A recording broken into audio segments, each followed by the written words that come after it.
अस्सलाम वालेकुम प्यारे दोस्तों, अल्हम्दुलिल्लाह आज हम बात करेंगे उस किताब के बारे में जो सिर्फ अल्फाज का मजमुआ नहीं बल्कि अल्लाह का कलाम है। जी हाँ, ये है कुरान मजीद, वो किताब जो 1400 साल पहले नाजिल हुई मगर आज भी एक हर्फ भी नहीं बदला। इसमें ऐसे साइंसी, तारीखी और रूहानी हकाइक मौजूद हैं जिन्हें सुनकर न सिर्फ ईमान ताज़ा होता है बल्कि अकल हैरान रह जाती है। तो आइए चलते हैं कुरान के इन मौजूदात की तरफ जो इंसान को अल्लाह की कुदरत पर झुका देते हैं।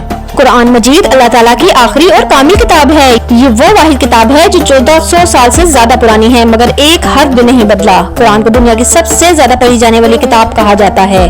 कुरान 23 साल के अरसे में नाजिल हुआ। कुरान मजीद में कुल 114 सूरतें हैं। कुरान मजीद में कुल 6666 आयात हैं। कुछ गिनती के हिसाब में मामूली सा फर्क हो सकता है। कुरान को सबसे ज्यादा ज़बानी याद या हिफ्ज करने वाली किताब का एजाज हासिल है। दुनिया में लाखों लोग कुरान मजीद को बगैर एक गलती के याद रखते हैं। कुरान की सबसे बड़ी सूरत सूरतुल बकरा है। सबसे छोटी सूरत सूरतुल कौसर है। कुरान पाक की सबसे लंबी आयत आयतुल बैन है। सूरतुल बकरा आयत 282। कुरान में सबसे ज्यादा जिक्र अल्लाह के नाम का हुआ है।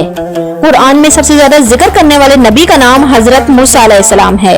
कुरान में कई साइंसी हकाइक मौजूद हैं जो आज जदीद साइंस ने साबित किए हैं। कुरान में इंसान की तख्लीक के मराहल का जिक्र है जो आज मेडिकल साइंस से बिल्कुल मिलता है। कुरान कहता है कि कायनात फैल रही है और ये बात आज नासा ने भी मान ली है।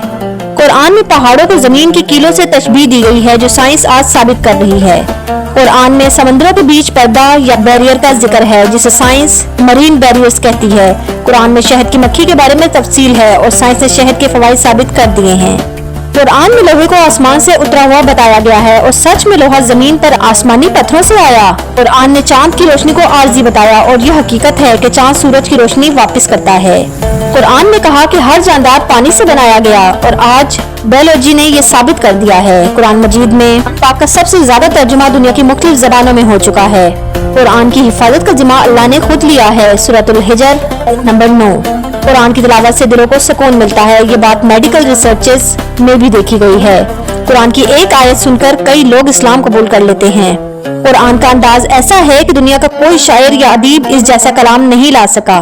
कुरान का हर लफ्ज फसाहत और बलागत की आला मिसाल है। कुरान को पढ़ने से अल्लाह का इनाम कई गुना बढ़ जाता है। कुरान की सबसे पहली वही इकरा थी यानी इल्म हासिल करो। कुरान हमें अदल इंसाफ का दर्स देता है। कुरान हमें वालिदैन के एहतराम की तलकीन करता है। कुरान ने औरतों के हकूक वाजे किए। कुरान ने गुलामी के खात्मे की राह हमवार की। कुरान में जन्नत और जहन्नम की तफसीलात बयान हैं। कुरान में इंसान की रहनुमाई के लिए मुकम्मल निज़ाम जिंदगी है। कुरान में दुआ और जिक्र की बड़ी अहमियत बताई गई है। कुरान को पढ़ने वाला इंसान कभी खाली हाथ नहीं रहता। कुरान में हजरत ईसा अलैहिस्सलाम, हजरत इब्राहिम अलैहिस्सलाम और दीगर अंबिया का जिक्र है। कुरान मजीद में कायनात की तख्लीक के हैरान कुन राज हैं। कुरान की तिलावत से शैतान भागता है। कुरान को सुनने से दिल नरम हो जाता है। कुरान में जमीन और आसमान के राज बयान हैं। कुरान की एक सूरत सूरह यासीन को कुरान का दिल कहा गया है। कुरान में सजदे वाली 14 आयात हैं। कुरान की सबसे ज्यादा नाजिल होने वाली सूरत सूरह तौबा है जिसमें बिस्मिल्लाह नहीं लिखी गई। कुरान में रिश्तेदारियों को जोड़ने का हुक्म है। कुरान में गरीबों और यतीमों के हकूक वाज़ेह किए गए हैं। कुरान की एक आयत में मक्खी का जिक्र है जो इसके मोज़े को जाहिर करती है। कुरान की तिलावत करने वाले के लिए क़यामत के दिन शफाअत होगी। कुरान दुनिया की वाहिद किताब है जो दिल से याद की जाती है न कि सिर्फ दिमाग से।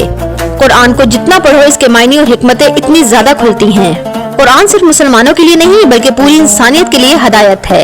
तो मेरे प्यारे दोस्तों, ये थे कुरान मजीद के चंद हैरत अंगेज मौज़े और हकाइक जो इस बात का सबूत देते हैं कि ये किताब किसी इंसान का कलाम नहीं बल्कि रब्बे कायनात का कलाम है। अगर वीडियो पसंद आई हो तो लाइक कीजिए, चैनल को सब्सक्राइब कीजिए और दूसरों के साथ शेयर भी कीजिए ताकि कुरान की ये रोशनी हर दिल तक पहुंच सके। अगली वीडियो में फिर मुलाकात होगी एक और ईमान अफरोज मौजू के साथ। तब तक के लिए इजाजत दीजिए। अल्लाह हमें कुरान को पढ़ने, समझने और इस पर अमल करने की तौफीक दे। आमीन। Stay blessed. अल्लाह हाफिज।